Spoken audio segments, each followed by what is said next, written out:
Hello everyone, मैं नीरज शर्मा आप सभी का वेदास इंस्टीट्यूट के चैनल पे बहुत बहुत स्वागत करता हूं। तो चलिए आज हम लोग जानते हैं बहुत ही इंपॉर्टेंट न्यूज़ के बारे में। एक बहुत ही इंपॉर्टेंट जो है आपका इंफॉर्मेशन आया हुआ है और ये आया हुआ है आपका रेलवे की तरफ से ये इंफॉर्मेशन आया हुआ है। इसका मतलब कि रेलवे में एक बहुत ही इंपॉर्टेंट वैकेंसी आया हुआ है और अगर आपका एक सपना है कि आप एक रेलवे कर्मचारी के तौर पर आप जो है जॉब करना चाहते हैं, अपना कैरियर जो है सेंट्रल लेवल के जो जॉब है उसमें आप बनाना चाहते हैं, तो ये वीडियो पूरा का पूरा सिर्फ और सिर्फ आपके लिए है। तो हम लोग इस वीडियो में पूरा का पूरा कवर करने वाले हैं कि आखिर कौन सा इसमें वैकेंसी आया हुआ है, इसके लिए क्या क्वालिफिकेशन है, क्या इसकी डिटेल्स हैं और आप किस तरीके से यहाँ पर सिलेक्शन ले सकते हैं। इसका मतलब पूरा का पूरा सब चीज जानकारी यानी सिलेबस, अप्लाई करने से लेकर आपके सिलेक्शन तक की पूरी जानकारी आपको इस वीडियो में मिलने वाली है। तो अगर अभी तक आपने इस चैनल को सब्सक्राइब नहीं किया तो इस चैनल को सब्सक्राइब कर लीजिए, इस वीडियो को भी लाइक कर लीजिए और अपने दोस्तों को भी शेयर कर लीजिए। तो चलिए देखते हैं हम लोग। तो जैसा कि स्क्रीन पे आपको दिखाई दे रहा है कि ये जो वैकेंसी आया हुआ है, ये वैकेंसी आया है रेलवे की तरफ से और इसमें अगर मैं बात करूं तो इसमें कौन कौन सी वैकेंसीज आई हुई है, तो इसमें दो टाइप की वैकेंसीज आई है। एक है आपका एसआई, इसका मतलब सब इंस्पेक्टर, और दूसरा जो है वो है कांस्टेबल। हम लोग यहां पर बात करने वाले हैं सब इंस्पेक्टर के बारे में कि आप कैसे यहां पर सब इंस्पेक्टर बन सकते हैं। तो जैसा कि आपको स्क्रीन पे दिख रहा है कि यहां पर जो वैकेंसीज आया हुआ है, आप देखिए सब इंस्पेक्टर, और जो इसका जो लेवल होगा वो होगा लेवल 6 का होगा, यानी लेवल 6 के पे स्केल का होगा और जो इनिशियल पेमेंट आपको मिलेगा वो 35,400 रुपए रहेगा। और इसके साथ साथ यहाँ पर एज लिमिट भी दिया गया है। जनरली जो एज लिमिट होता है वो 25 साल होता है, अपर एज लिमिट, लेकिन कोविड के वजह से इसमें वन टाइम इसमें चेंजेस किया गया है और वो है 20 से 28 साल, है ना। कि अगर कोई कैंडिडेट जो है 28 साल का है तो इसमें क्या कर सकता है, अप्लाई कर सकता है। और साथ ही साथ जो अदर जो कैंडिडेट है, इसका मतलब जो कैटेगरी वाइज जो कैंडिडेट है उसमें उन्हें जो है यहाँ पर क्या दिया गया है, रिलैक्सेशन भी दिया गया है। हम आगे देखेंगे कि उन्हें कितना रिलैक्सेशन दिया गया है, वो भी हम लोग इसमें देखेंगे। टोटल यहाँ पे नंबर ऑफ वैकेंसीज आप देखोगे तो 452 यहाँ पर एसआई की वैकेंसीज आई हुई है। तो चलिए अब इसके बारे में और डिटेल समझते हैं कि आखिर इसमें आप जो है कैसे आपका सिलेक्शन होगा। तो हम लोग सिलेक्शन के तौर पर हम लोग यहाँ पर सीधा सीधा हम लोग चलते हैं यहाँ पर कि आप जो है किस तरीके से यहाँ पर सेलेक्ट हो सकते हैं। लेकिन सेलेक्ट होने से पहले हम लोग को ये जानना जरूरी है कि कौन कौन लोग इसमें अप्लाई कर सकते हैं। इसका मतलब जो कि इसका एलिजिबिलिटी क्राइटेरिया है वो क्या है। तो अगर हम देखें इसके लिए जो एलिजिबिलिटी क्राइटेरिया है वो है यहाँ पर ग्रेजुएशन आपको जरूरी है, ग्रेजुएट होना जरूरी है इसमें। और जैसा कि मैंने यहाँ पर बताया कि आपको 28 साल यहाँ पर एज लिमिट यहाँ पर दिया गया है। अब अगर हम इस ऑफिशियल नोटिफिकेशन को और डिटेल करें हम लोग, और मतलब इसके आगे बढ़ते हुए चले, तो यहाँ पर जो है पूरा का पूरा यहाँ पर इसके जो रूल्स एंड रेगुलेशन यहाँ पर दिया गया है कि मेडिकल फिटनेस कैसा होना चाहिए, ये सारी चीजें, ठीक है। और जो मैं बात कर रहा था आपको कि 28 साल यहाँ पर जो दिया गया है ना, ये वन टाइम यहाँ पर दिया गया है। और एज रिलैक्सेशन आप देखिए कि किन्हें कितना एज रिलैक्सेशन मिला हुआ है। तो आप देख सकते हैं कि एससी और एसटी कैंडिडेट हैं उन्हें यहाँ पर 5 ईयर का एज रिलैक्सेशन है, और जो ओबीसी कैंडिडेट है, ओबीसी नॉन क्रीमी ईयर के कैंडिडेट उन्हें 3 इयर्स, और जो बाकी अलग अलग यहाँ पर आप देख सकते हैं कैटेगरी वाइज, तो उन्हें यहाँ पर एज रिलैक्सेशन दिया गया है। अब हम लोग देखें यहाँ पर कि किसी को अगर कंफ्यूजन हो कि क्या वो इसमें एप्लीकेबल है या नहीं है, इसका मतलब एज वाइज, तो आप अपना डेट ऑफ बर्थ भी देख सकते हैं कि यहाँ पर दिया हुआ है कि 2/7/1996, है ना।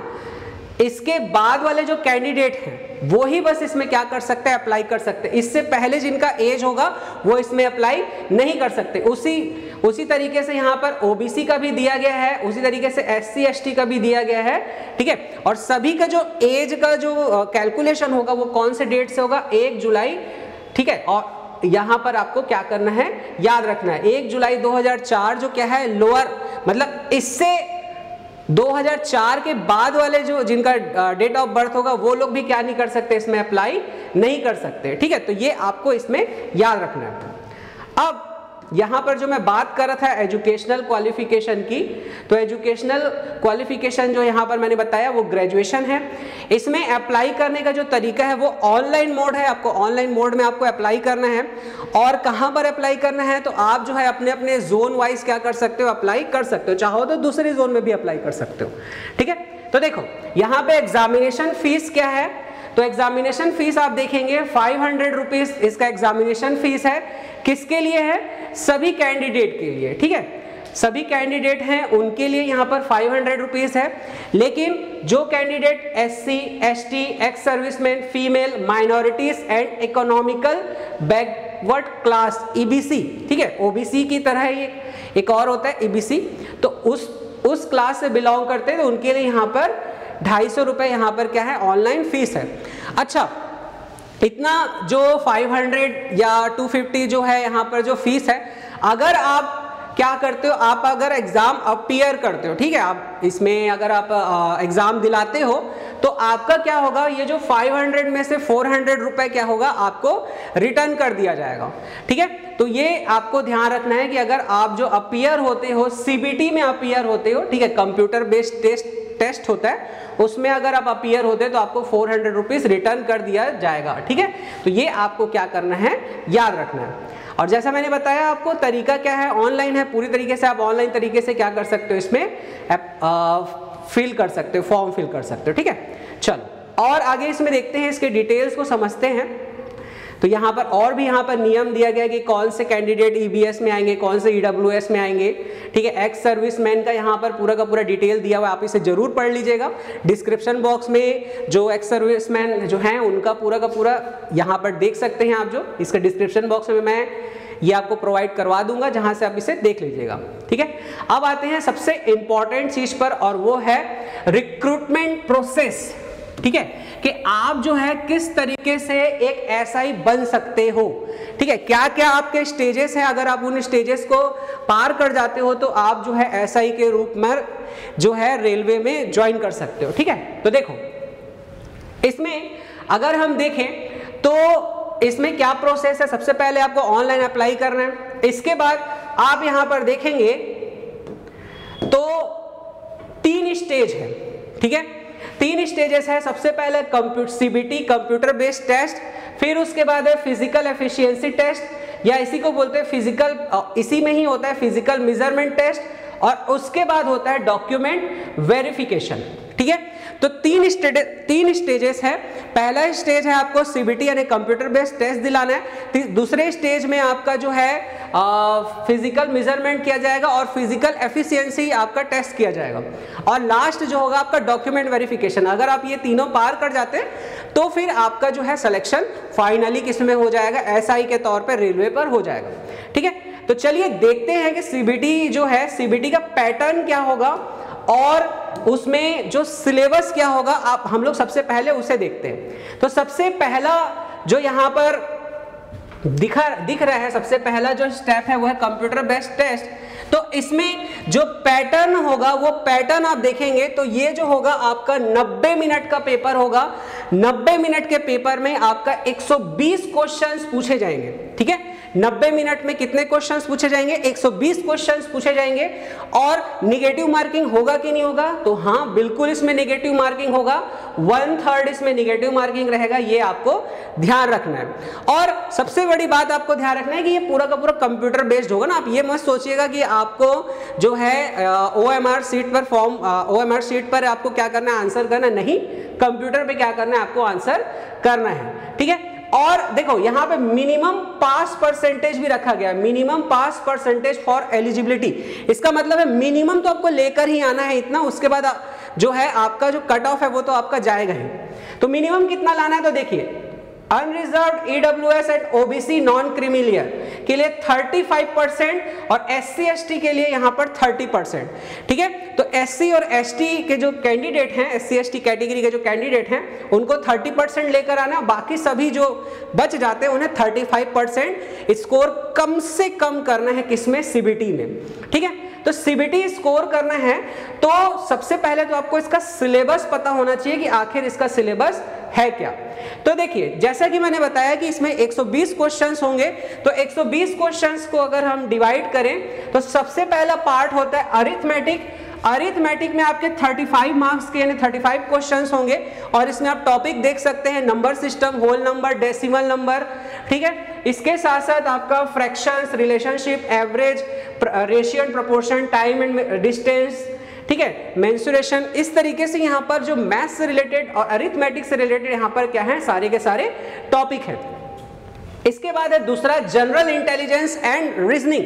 तो इसमें क्या क्वेश्चंस है, एनालॉजी, सिमिलैरिटी, डिफरेंस, ठीक है, और साथ ही साथ प्रॉब्लम सॉल्विंग, ऑब्जर्वेशन, इसके साथ साथ arithmetic, number series, non verbal series.